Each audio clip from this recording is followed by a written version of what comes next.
are now tuned in to another NFL Draft special as we here at DAR Sports Media break down the upcoming NFL Draft. This week we're doing wide receivers, which of course is going to kick us off with a pretty interesting opening conversation. One of your favorite prospects to talk about there, Tay. This man, Travis Hunter. I assume... So I see everybody has him like wide receiver 1 by a pretty wide margin in this class. And my thoughts. So first and foremost, I guess we'll do the overall Travis Hunter conversation, and then I'll get into some of my thoughts as a wide receiver prospect. I feel like it really depends on who takes him, on what's going to happen. A lot of places have him mocked to the Patriots at 4. To me, the Patriots already have good corners, right? So then, and they need a good wide receiver. So then, at that point, he projects as a wide receiver, and I think it's a good pick, especially you got a guy like Drake May still developing. You get him somebody who's reliable, instant offensive. Gets yards, gets touchdowns, good yards per touch, instant offense, just add water, just add ball, So my concern is that he is very slight and got hurt multiple times in college. So if you need him to be Mr. Team Captain, Mr. Hey, we need to go to you in the clutch. Hey, we need a big game from Travis Hunter today. I don't know. I don't know if I trust his availability, especially up this high in the draft, especially with as glaring of needs for the Patriots. But in any case, if he goes to a team that needs wide receivers, and that ends up being what he does, I would be interested to see a situation maybe like, so he plays wide receiver, and on weeks when they play against a team that has 2 good wide receivers, say they're playing the Vikings. So, normally it's like, okay, cool. We take away their number 1 receiver with Christian Gonzalez and whatever on the rest of the defense. But when you play a team with 2 good receivers, when you play the Bengals, when you play the Vikings, maybe just on those games, you get Travis Hunter in there to take out that second receiver. Or maybe just on pure passing downs, 3rd and long, 2nd and longs, you put Travis Hunter out there to lock up that second receiver. Maybe something like that happens if he goes to a wide receiver, a team that needs a wide receiver and is good on defensive backs. Now, vice versa, if somehow this will never happen, but I'm just using an example. So, like, say the other way around, if the Bengals had drafted him, I think he'd play corner and there'd be no question about it, because they got wide receivers. I'd have to look at the top of the draft and the range where he would go, but I don't know if any team up that high has as bad of a need at corner as they do wide receiver. What are you thinking on their thoughts, Tay?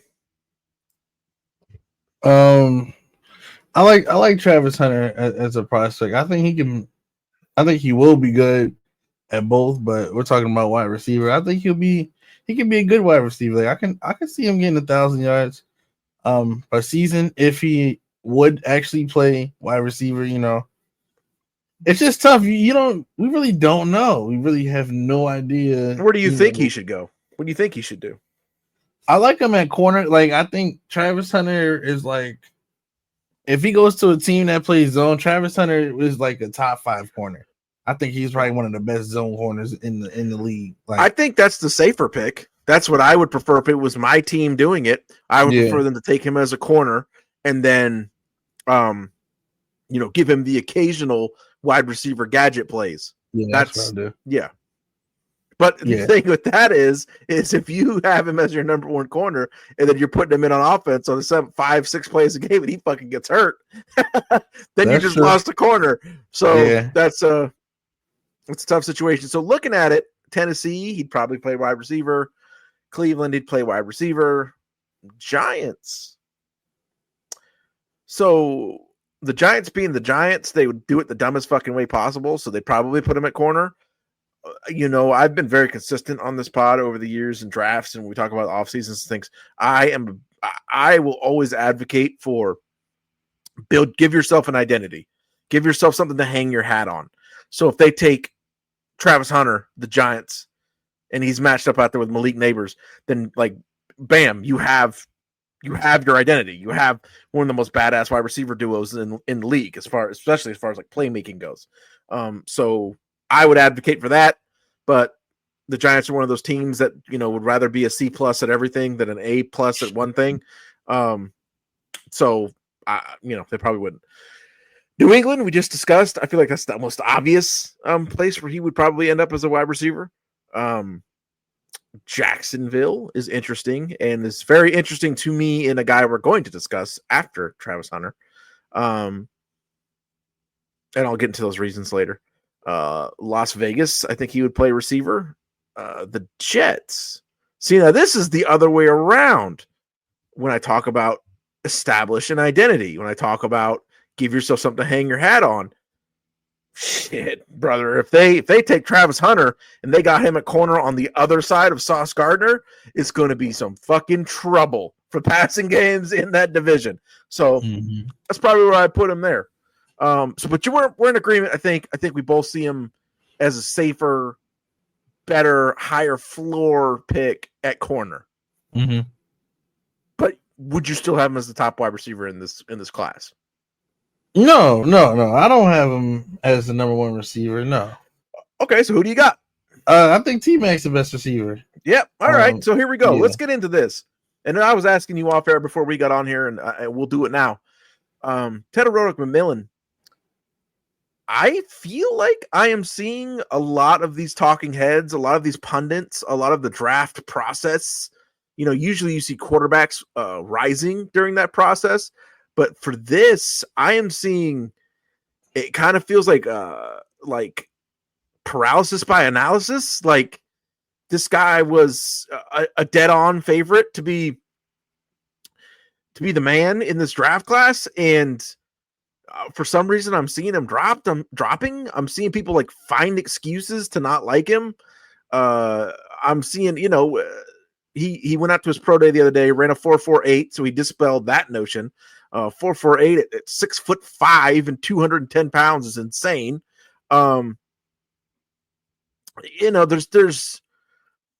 There's people who have concerns, who make concerns about, well, he's a physical receiver, doesn't get a ton of, just to put this in perspective, that's like almost a full 1/10 of a second faster than Mike Evans when he came out. And that's the comp that I have for Tedorodic McMillan.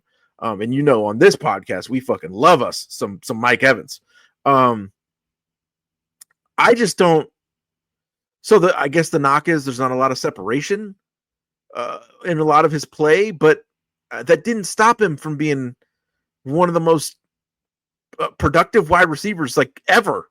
He, in a conventional offense, 40 catches and 700 yards, 8 touchdowns as a true freshman, 1,400 yards and 10 touchdowns as a sophomore, and last year, 85 catches, 1,400 yards, 10 touchdowns. I don't know what else people want out of this guy. The production's there. The 40 time is there. I guess you can nitpick about separation on routes, but it didn't stop him from, averaging 1,100 yards a season for 3 years. Very young player. Again, the body type is there. Everything is there. The hands, the body type, long arms, 4.48, massively productive. What the fuck are we doing here, Tay? Yeah, I don't understand. I like what I see from T-Mac. I think you'll get alpha if you draft him. So I would definitely draft him, especially if your dire need is a wide receiver. So I don't see how he goes to 20. Like there's so many teams like that would have to pass on him for something like that to happen. Like I just wouldn't believe that would be so that'd be dumb to me. I definitely do think T-Mac's the best receiver. I don't know why they're trying to like not like him. I couldn't explain it. He's still 21. I'm not really worried about separation. He can separate, but it's not his game. I mean, he is 6'5". It's not like he's 5'8" and he can't separate. Well, that's a different story, you know. He's going to be taller than every single person guarding him every game. So, you know, play to your ability. You're taller than everyone else. Throw it up to him. You know, that's his game anyways. And he still can separate. I don't know why people like. I don't know. We'll see. I know he'll be pretty good like year one. We'll see. He'll have a big game like early on in his career, and then we'll see. We'll be like, why do we let him go to pick 17? Like it's gonna take a great team to get him, and it'll be a mistake to let him go. You're not gonna hear the end of it on this fucking podcast because I'm a little bit upset about this. And when I was seeing the mock drafts, I'm like, am I missing something with Jacksonville here? Again, going back to it, being consistent, create a position of strength, create something to hang your hat on, create an identity. If you had Tetaroa and Brian Thomas, 6'3", Brian Thomas, 6'5", Tetaroa with 6'6", Trevor Lawrence, how much are you paying Trevor Lawrence? Like, equip that guy with these big weapons and go out there and ball. I don't understand. You got a guy with sure hands who can go up and get it in most situations. I don't know why you don't equip your young developing quarterback with that guy. I don't get it. I don't get how he goes past number 5. I haven't seen him mock there at all. The first place I usually see him possibly is Las Vegas. Would be a good fit.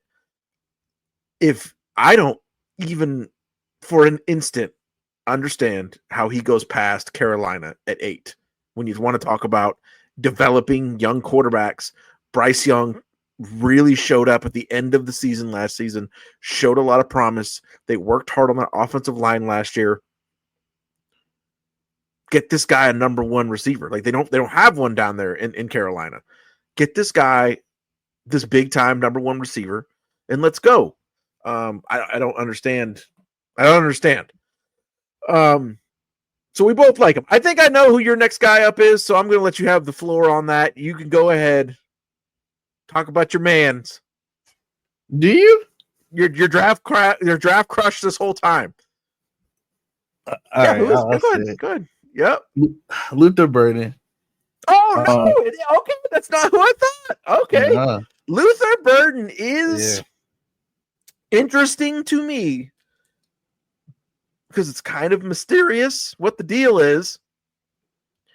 And you could get a guy who everyone 2 years ago said this guy's a top 10 draft pick, easy, no problem. This year comes, his numbers are way down. It doesn't really make sense because it's same quarterback, same system. But at the same time, the Mizzou had a lot of comeback victories. And every time they needed to come back out of a hole, they would just start spamming passes to Luther Burden. So it's a very interesting, situation with him. Go ahead, man. Tell us about it. I thought for sure you were going to go with your guy from Ohio State there. Mm-mm. No. Okay. Nah. Luther Burden, yeah. He's 5'11", not next either. 5'11", 210, 4'4", Yeah. I think this is another alpha. I like Luther Burden. Yeah. A lot. Like just watching film on him. He just runs great routes to me. Like he's not small either, he's not 5'11", 170 or something like that. He's pretty heavy.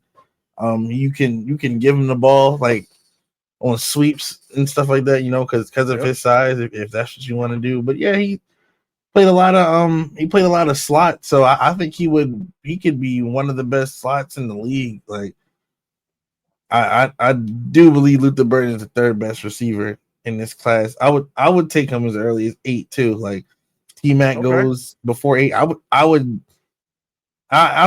know if 2 people have been doing that. I would take Luther Burden at 8. Like you'd take him if you were Carolina, possibly. I would. I would definitely think Chicago about that. Would be interesting as well. Yeah, I would think about that. Like I really do think Luther Burden's gonna have a great career.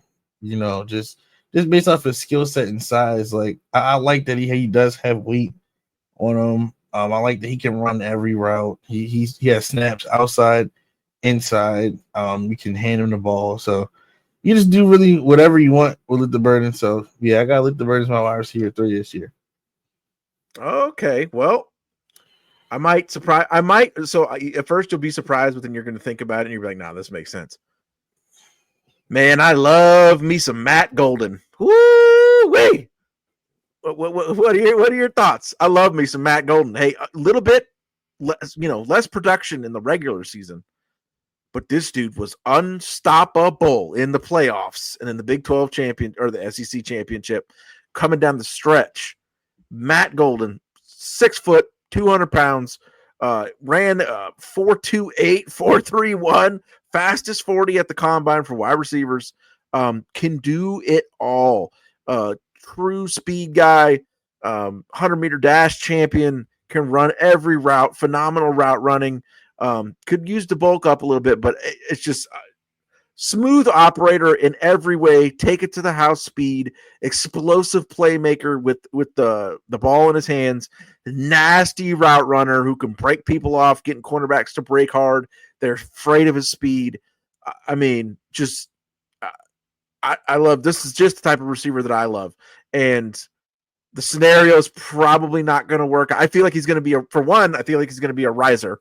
I feel like he's going to come off the board at a shocking point. Carolina, New Orleans, something like that. Man, Matt Golden would look tremendous in the 49ers offensive system. Maybe we get a little trade action going for Brandon Ayuk. I don't know. I doubt it ever has a chance to happen. He'll probably wish Axe was here. He'll probably get drafted to the Ravens and forget how to play football. Because that's kind of how it goes with these kind of guys and who the Ravens take. Any thoughts on Matt Golden? Yeah, I like Matthew Golden. Matthew Golden is my wide receiver 4. I like Matthew Golden even before the combine. I kind of hate that he did run so well. So yeah, I hate that. I don't want him to go too high. Like, I do think he'd be a good receiver, but I don't know. Top 10, top 15. I've been seeing that. That might be a little too high for my liking, but I do think he'll be good. Like, he could be a great wide receiver too, like Jordan Addison kind of thing, or maybe even Devontae Smith. But I see like a player in that range. He can pretty much he can pretty much play whatever. And so I think he'd play a lot of slot for most teams. He'd probably be that motion man. For some teams, he's still 21. He's not an old prospect at all, and he returned kicks. So that'll help too. With the new rules, I'm pretty sure he'll be a return man this year. Unless he goes to a team that really needs him as their wide receiver 1, probably not. But if he's not the best receiver on the team day 1, he'll probably return kicks too. So yeah, I like Matthew Golden. I would draft him. I would definitely draft him if you feel like you can plug him in and it'll work. I would draft Matthew Golden. He reminds me a lot of this is very high praise, I understand, but he reminds me a lot of Antonio Brown with his size, his speed, his route running, the precision. And he was, even though he's not the biggest guy, he was an alpha among alphas in those playoffs. They couldn't do nothing with him. Love me some Matthew Golden. Who else you got favorites? Who else you want to talk about? I'm surprised your guy, Egbuka ain't up here yet. He's at 5. Okay. He's at 5. I like him. He's very team dependent to me. Like, I think he played basically everything in the slot, which is fine. Really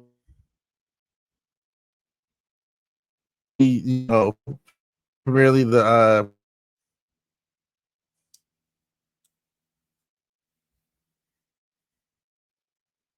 a lot in the slot in college, and he worked out in the NFL. So it's not really the end of the world for me, but I like to see more versatility. That's why I don't have him so high. Okay. And then on top of that, I feel like he should have just went to NFL last year. He's the first runner last year. Like I'm kind of like tired of seeing his name kind of thing. Like he should have just went. He should be going into his second year. I don't know. Kind of lost some points for me going back to college. Like he won a national championship. Congratulations to him, but I don't know. It was just a little questionable. Like maybe was he not ready? You know, did he not feel like he was good enough to be in the NFL? I don't know. I think he is, but yeah, Eguka is number 5. I don't know if that's surprising. I feel like that's a good number for him. Like he's probably 4 or 5 for most people, but yeah, like he'll be a fine receiver. It's just really team dependent for me. Let's talk about the Iowa State duo. Both Jaden Higgins and Jalen Noel. Probably top 50 picks, both of them.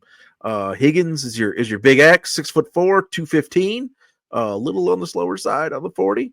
And Jaden Noel is a Spider-Man type individual, 5'11", 200, but blazing 4.35, can jump out of the building, just explosive as you want to be. Deep ball, slot, you put the ball in his hands or put him in a position to succeed, he's gonna make you money. Both these guys are tremendous. Jalen Noel has a lot. I really like his tape, man. There's people I respect out there who got this guy as a top 3 receiver in this class from pure skills. The Iowa State guys, who do you like better? What do you think of them as potential draft prospects? I like Jaden Higgins. I think I could see him going late first round. Like, yep, I can see because he's kind of a poor man's Teteroa McMillan. It's funny because I see Higgins like rising on boards, and he has all the same concern, but they're legitimate. That like Teteroa went out and ran the 4.48. Higgins did not. Mm-hmm. Higgins is still in the 4.5s, upper 4.5s. So where? But I guess it's how it goes. I do like him as a prospect, though. I'm not saying that I don't. Yeah, honestly, I like Jada Higgins a lot more because I think, Jalen Noel. You mean? Yeah. No, I don't. No. I don't like Jalen Noel. No, you're saying you like Jaden Higgins a lot more than Jalen Noel. Yes. Yeah, I don't like Jalen Noel because I'm just not a fan of the skill set. Like Jalen Noel, I watched a couple Iowa State games just to get a feel for the receivers. It was just a lot of like slot deep balls, and so I wasn't really a fan of that. Like it just was kind of like redundant. Like I didn't see anything that was like, oh, use your second round pick on this guy. Like it was just too much of the same thing for me. Like I think other guys could do that like in later rounds. Like it was just he was in the slot the whole time, which is fine, but it just felt like the same route, the same vertical. Could be a scheme thing, but that's what I saw. That was my take from it. Like I didn't like that. He was good at it though. I'll give him that. He was good at it, but I just don't value vertical slot that much, So I have to correct something before he jumps on here and like Birdman tells us put respect on his name. Jaden Higgins ran a 4.47 at the combine, so he had not looked that fast before, but he showed up at the combine and showed out 4.47. So let me correct myself on that. All right, there you go. That's why he's climbing up. So him and Teteroa have the same measurables, except Teteroa put up a zillion yards for 3 years in a row. He's dropping on boards. Jalen Noel's climbing on boards. Tell me about it. All right, so you got some favorites, some personal favorites, because I got a couple that I want to go over. But you got any personal favorites that are not necessarily in the top 5, top 10 getting talked about? Well, I like Isaiah Bond. I don't know if he'll be like this premier wide receiver in the NFL, but he'll have some big games. He'll have some big games. Like he might have 3 catches for 95 yards. Like he might be one of those players. So I think we'll see him on one of the good football teams. Like I can see like well, not the Chiefs because they already have 10 different players that do that. But like I can see him on like playoff teams. Like I can see him on the Ravens or something like that. Like I don't know. He just seems like a deep threat that a team doesn't have. So yeah, I like Isaiah Bond for that role. You know, not necessarily like, you know, in the game like Jameson Williams. I can see him doing what Jameson Williams does. You know, just because of how fast he is and his skill set. So I like Isaiah Bond a lot, and Alec Iomanner from Stanford. I like him too. He reminds me a lot of his one of his teammates. He got drafted, Michael Wilson on the Cardinals. I mean, they're the exact same player. They're the same height. They went to the same school.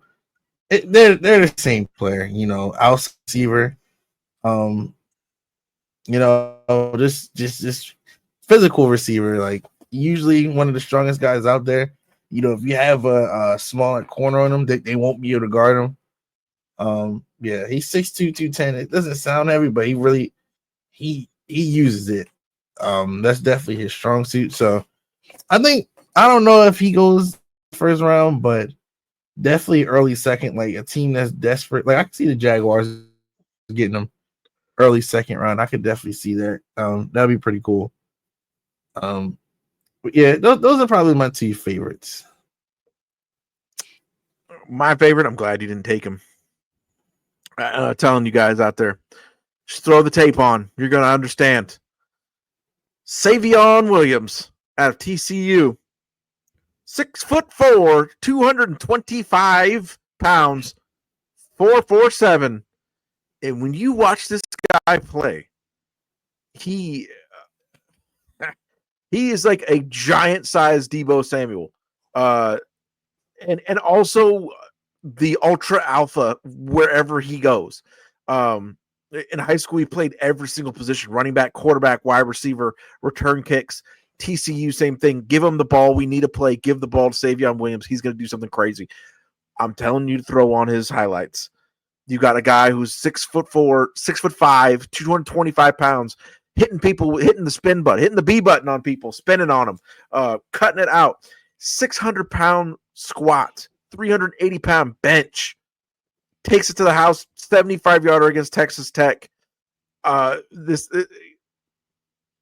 You name it. He's off the charts. It took a while for him to develop, for him to fully develop into a full receiver. But this last season, he took over that role again as basically a wide receiver and a running back. He's the alpha. That's what he is. Hand him the ball, snap it to him out of the shotgun, let him run off guard, hit him on a slant, let him take it to the house. He did it all. Delivered the blow in his highlight tape. If you watch it, there's plenty of times where he's delivering the blow and trucking corners out there because he's, 6'5", 225 and benches 400 pounds. Just a monster. I'd love me some Savion Williams. Of course, gotta, and we're looking second, maybe high third. There's a chance. 49ers. Another guy I gotta mention just because we've talked about him a lot in the group chat and laughed about it. So I need to give him a little bit of love. We said this guy, he's been playing college football for so long, he got to be a practicing injury lawyer by this point. Probably has a primary care doctor. Xavier Restrepo out of Miami, 5'10", 200. A pure craftsman, a technician in the route running department. Guy was unstoppable. Whenever they needed a catch, he did what needed to be done. Right up there with Matt Golden as probably the best route runner in the class. Love everything he does. If you need him, he's going to get open. Another guy just like that, who when you need a play, he's going to get open. A little bit on the it's just funny because there's a few stereotypes at play with this one. Little bit, not the greatest 40 time, but damn it, if you need a play, he's going to get open. And had a pretty nasty yards per catch situation because he had 1,034 yards on just 62 catches. Jack Beck out of TCU, probably right up there underneath right underneath Golden and Restrepo as a good route runner. Elite catching traffic. You know, everybody the Madden and EACFB catch ratings. His catch and traffic rating is sky high. Advanced metrics measured. He's the best catch and traffic guy in this class. Amazing at body positioning, best hands. Jack Beck is going to be a guy who, you know, I'm not sure he'll ever be All Pro. I'm not sure he'll ever be, but he will be. He could be a day one step in and contribute type of player for the team that takes him. Tay, before we get up out of here, you got like a deep sleeper or anybody we haven't mentioned yet? A deep sleeper? I wouldn't say that. I think there's pretty much a cutoff after about wide receiver 15. I don't have anyone that late. Like, no one catches my eye like after the third round. Not, I mean, some people like Trey Harris, and I don't know. Not me. I think we got everyone. Like, for me, I don't have any. Not this year. I don't have any like round 5 guy that I like. And it's not that many receivers that I like to me. There's about 10 to 15, but after that, there's definitely a cutoff for me. So the one of the a guy that I find very interesting. You know, I talked about the 100-foot shark with Luke Lennon on our pod the other day about the UFL. Nick Nash out of San Jose State, 105 catches, 1,400 receiving yards. Not super duper measurables. And a ton of that production came against FCS schools that were on San Jose State's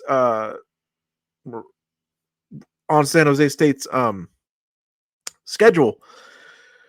But man, 4 years in the system, real good at understanding spacing and zone. Great hands, great routes. I think is a guy who can be real good as a depth player on your roster. Reminds me a lot of like a Zay Jones, maybe a little bit higher level than that, but a guy who was massively productive in college, who I think is going to hang around on NFL rosters, be a good guy when you need him to step in. I think that you can take Nick Nash late and get some good value and have a strong, reliable player on your team for years to come. So that would be, I don't know if he's a sleeper because, again, I understand the reasons why he's not really being touted that much right now, but a guy who's interesting. Well, I'll be interested to see where he goes when it comes up, what the teams think of him. True, he's pumping out these articles on Pro Football Network all the time. They're going to have another Hoops Hour pretty soon, getting you guys primed up for the NBA playoffs. Me and True are going to do another World of Wrestling here real soon because we're in WrestleMania season. AEW got a show coming up pretty soon. Look out for us on the United Football Media. UFL season is about to be in full swing, and we cannot wait to continue bringing it to you guys. Me, Tay, True, hopefully Axe, when he gets back from infiltrating Gitmo, he can come back on there with us. Me and Tay also host the DC Defenders show, your local coverage of the DC Defenders UFL team for the United Football Media. Check us all out over there. The DAR Medium site is still popping. Keep checking that out. If you are somehow listening to this without having subscribed, please hit that subscribe button. We're coming up on some really cool milestones.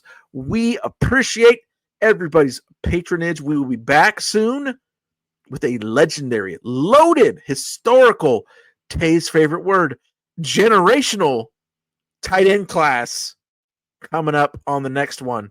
And be on the lookout for all the shorts. DAR Sports Media is everywhere. And that's because the world of DAR never stops.